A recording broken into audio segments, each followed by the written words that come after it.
नमस्कार, कैसे हैं आप सब। उम्मीद करते हैं आप सब बढ़िया होंगे। तो आज की क्लास में हम बात कर रहे हैं एक्सरसाइज 2.1 क्वेश्चन नंबर 1 जो कि हमारी इनवर्स ट्रिग्नोमेट्री। देखो, जब हम इनवर्स ट्रिग्नोमेट्री के बारे में बात करते हैं ना, जैसे मान लो ये क्वेश्चन सॉल्व करना है आपको और इसकी बतानी है प्रिंसिपल वैल्यू, है ना। अब ध्यान से सुनना, आपको क्वेश्चन दिया हुआ है y equal to sine inverse -1/2। ठीक है, तो सबसे पहले तो साइन इनवर्स फंक्शन जो है आपका y equal to sine inverse x, ठीक है, जो आपका साइन इनवर्स फंक्शन है, तो आपको इसकी डोमेन और रेंज दोनों के बारे में पता होना चाहिए। क्या पता होना चाहिए? Domain and range. अच्छा, डोमेन क्या होती है? डोमेन होती है set of legal values. Legal value का मतलब है कि मैं उस फंक्शन में क्या क्या वैल्यू डाल सकता हूं। जैसे फॉर एग्जांपल मैं आपसे कहूं 1/x, सिर्फ सबसे पहले मैं बात करूं x के बारे में, तो मैं इसमें हर एक रियल नंबर क्या डाल सकता हूं और एक आंसर आएगा, एक नंबर आएगा, है ना। हर एक वैल्यू, कोई भी वैल्यू इसमें मैं डाल सकता हूं। इस वाले में मैं सब कुछ डाल सकता हूं, लेकिन मैं क्या नहीं डाल सकता? जीरो नहीं डाल सकता। क्यों? अगर मैंने जीरो डाल दिया तो 1/0 कौन सा केस हो जाएगा हमारा? नॉट डिफाइंड हो जाएगा। यानी कि जीरो इस वाले फंक्शन के लिए लीगल वैल्यू नहीं है। या हम कहें कि x की हर एक वैल्यू डाल लो, बस जीरो मत डालना, जो कि क्या बन जाएगी? इसकी डोमेन। जो जो इसके लिए लीगल वैल्यू होंगी वो सब इसकी किस में आएंगी? डोमेन की कैटेगरी में आएंगी। यानी कौन कौन सी वैलिड वैल्यू है जो मैं यहां डाल सकता हूं।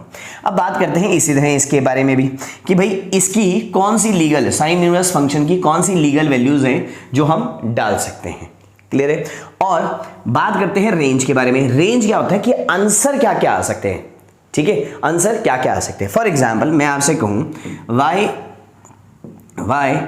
Equal to x²। सबसे पहले बात करें इसकी डोमेन के बारे में, तो मैं कोई भी नंबर डाल सकता हूं, एनी रियल नंबर। तो डोमेन तो आ गई एनी रियल नंबर। रेंज मतलब इसका आंसर क्या क्या आएगा?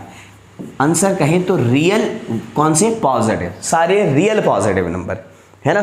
जो भी आएंगे सारे रियल के आएंगे, एक पॉजिटिव नंबर आएंगे, है ना। कोई भी नेगेटिव नहीं आएगा, रियल नंबर आएंगे, लेकिन कौन से वाले? पॉजिटिव वाले। तो वो उसकी रेंज है कि आंसर क्या क्या आ सकते हैं इसके। क्लियर है बात? ठीक है, अब बात करते हैं इसके बारे में। अब ध्यान से सुनना, सबसे पहली बात तो कि क्या क्या वैल्यू मैं डाल सकता हूँ इसमें। इसकी भाई डोमेन क्या है, कौन कौन सी वैल्यू है जो इसमें डाली जा सकती है। तो इसकी जो डोमेन है वो है आपकी -1 से लेकर 1 तक इसकी डोमेन है। क्लियर है बात? वो वैल्यू हम इसकी डाल सकते हैं -1 से लेकर 1 तक। उसके बाद बात करते हैं इसकी रेंज के बारे में। रेंज मतलब इसका आंसर क्या क्या आ सकता है। तो इसके रेंज के बारे में बात करूं तो वो क्या क्या आएगा? तो आप कहेंगे -π/2 से लेकर π/2 तक इसके क्या आ सकते हैं? आंसर आ सकते हैं। ये इसकी रेंज है।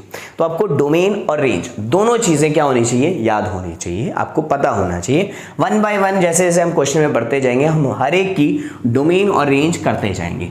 जब भी ये क्वेश्चन शुरू होगा मैं उसकी डोमेन और आपको रेंज बताऊंगा। तो डोमेन जो है वो है -1 से लेकर 1 तक, और रेंज जो है इसकी -π/2 से लेकर π/2 तक है। ठीक है, डोमेन का मतलब है इसमें मैं जो वैल्यू डाल सकता हूँ साइन इनवर्स के अंदर, वो क्या क्या डाल सकता हूँ? -1 से 1 के बीच की वैल्यू डाल सकता हूँ। और रेंज जो है उसकी वो क्या है? -π/2 से लेकर पॉजिटिव π/2 तक रेंज। मतलब इसके जो y की जो वैल्यूज हैं वो क्या क्या आ सकती हैं? -π/2 से लेकर पॉजिटिव π/2 के बीच की। क्लियर है बात?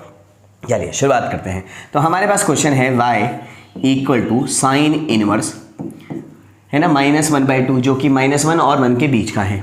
अब ध्यान से देखना है आपने इसको कैसे सॉल्व करना है। माइनस, ये साइन इनवर्स है तो ये भी अंदर वाला क्या बनाना है? साइन बनाना है। 1/2 है तो साइन कितने पे 1/2 होता है? सर तो आपने कहा कि सर 1/2 होता है 30 पे। 30 को लिखते हैं π/6, लिख दिया।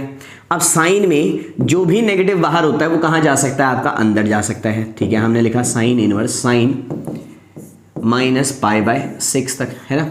अब क्या y की वैल्यू -π/6 आ सकती है? तो आपने कहा बिल्कुल आ सकती है, क्योंकि -π/6 -π/2 से लेकर पॉजिटिव π/2 के बीच का है। ठीक है, तो इसलिए ये क्या हो जाते हैं? कैंसिल। और हम कह देते हैं कि y इक्वल टू जो है वो क्या है? -π/6। तो इसकी प्रिंसिपल वैल्यू जो आ गई वो आ गई -π/6। क्लियर है बात? उम्मीद कर रहे हैं आपको समझ आ गया है। ये बात भी आपको समझ आ गई है।